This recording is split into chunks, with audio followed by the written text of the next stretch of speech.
جادو کا توڑ کرنے کا طریقہ. لیکن 3 بہت ہی معتبر عمل ہمارے یہاں اس کے لیے بتائے گئے. ایک تو یہ کہ کثرت کے ساتھ سورہ قل اعوذ برب الفلق اور سورہ قل اعوذ برب الناس کی تلاوت، خصوصیت کے ساتھ روزانہ نماز صبح کے بعد جتنی آیتیں ان کی ہیں اتنی مرتبہ اس سورے کی تلاوت، یعنی 11 مرتبہ ان دونوں سوروں کی تلاوت اس آدمی کے لیے کہ جو جادو کی پریشانی میں مبتلا ہو چکا. دوسرا عمل جس کو مولا کائنات کے حوالے سے علامہ مجلسی نے کتاب بہار الانوار میں نقل کیا، وہ بہرحال ایک دعا جو بعض کتابوں میں ملے گی. درس کے اندر کوئی دعا بتانا اس لیے فائدہ نہیں ہوتا کہ ایسے تو بہت کم لوگ ہوں گے جو خالی سن کے اس کو یاد کر لیں. بہرحال دعا کے الفاظ یہ ہیں کہ بسم اللہ و باللہ، یہ مولا کائنات سے مروی دعا. سنستد آزادک باخیک ونجعل لکما سلطانا. تین ٹکڑے ہیں اس دعا کے. پہلے تو بسم اللہ و باللہ. اچھا، جادو کے توڑ کی جتنی بھی حدیثیں سب کے اندر یہ ہے کہ بسم اللہ و باللہ ضرور کہنا چاہیے. حتیٰ یہ کہ قل اعوذ برب الفلق بھی پڑھیں تو یہ جملہ ضرور پڑھیں بسم اللہ و باللہ کی ترکیب میں. جادو کے دفیے کے لیے کوئی خاص راز پوشیدہ جو ہمیں بتایا تو نہیں گیا، لیکن اتنی تاکید کے ساتھ آ رہا. تو بسم اللہ و باللہ تو ابتدا میں.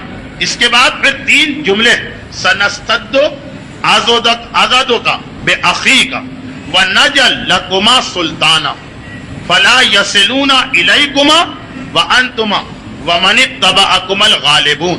یہ مولا کائنات کی طرف سے خصوصی نسخہ بتایا گیا صاحبان ایمان کو، اور کہا کہ اسے لکھ کے اپنے ساتھ رکھو اور نماز شب ختم کرنے کے بعد اور نماز صبح پڑھنے کے درمیان 7 مرتبہ اس کی تلاوت کی جائے.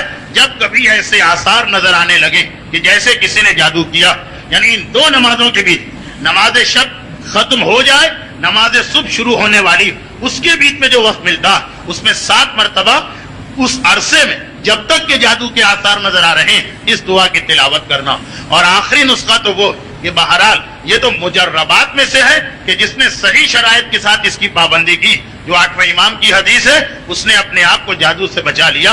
الا ماشاء اللہ، اس لیے کہ ایکسیپشنز تو بہرحال ہر جگہ ہوتے ہیں، لیکن جن لوگوں نے تجربہ کیا وہ گواہی دیتے ہیں اس بات کی کہ یہ تو سب سے زیادہ مجرب عمل تجربہ شدہ.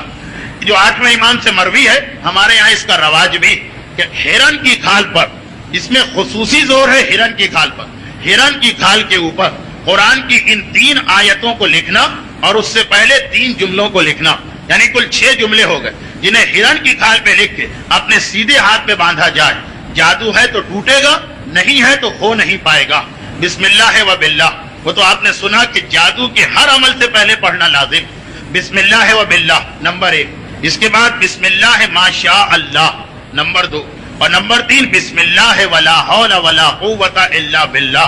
پہلے تو یہ 3 جملے لکھے جائیں اور اس کے بعد سورہ یونس جو قرآن کریم کا 10واں سورہ، اس کی آیت نمبر 81 اور سورہ آراف جو قرآن کریم کا 7واں سورہ، اس کی آیت نمبر 118 اور 119، یہ 3 آیتیں، جن میں سے ایک سورہ یونس کی آیت نمبر 81 ہے جو پہلے لکھنا.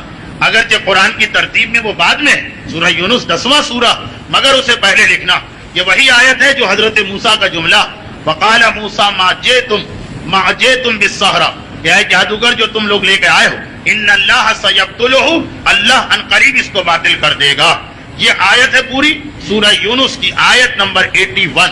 سورہ آراف کی آیت نمبر 118 فوقع الحق سے یہ آیت شروع ہو رہی، اور سورہ آراف کی آیت نمبر 119 فانقلبوا بالصاغرین پہ یہ آیت مکمل ہو رہی.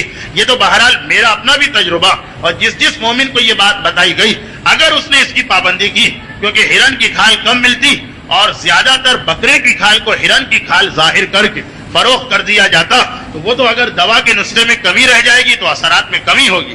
لیکن جس نے صحیح طریقے پہ اس کی پابندی کی کہ یہ بسم اللہ و باللہ، بسم اللہ ما شاء اللہ، بسم اللہ ولا حول ولا قوت الا باللہ، سورہ یونس آیت 81، سورہ آراف آیت 118، سورہ آراف آیت 119، اس نے یہ دیکھا کہ جادو کے حل کے لیے سوائے 1000 میں 1 آدمی کے اس سے زیادہ بہتر کوئی اور علاج نہیں ہے.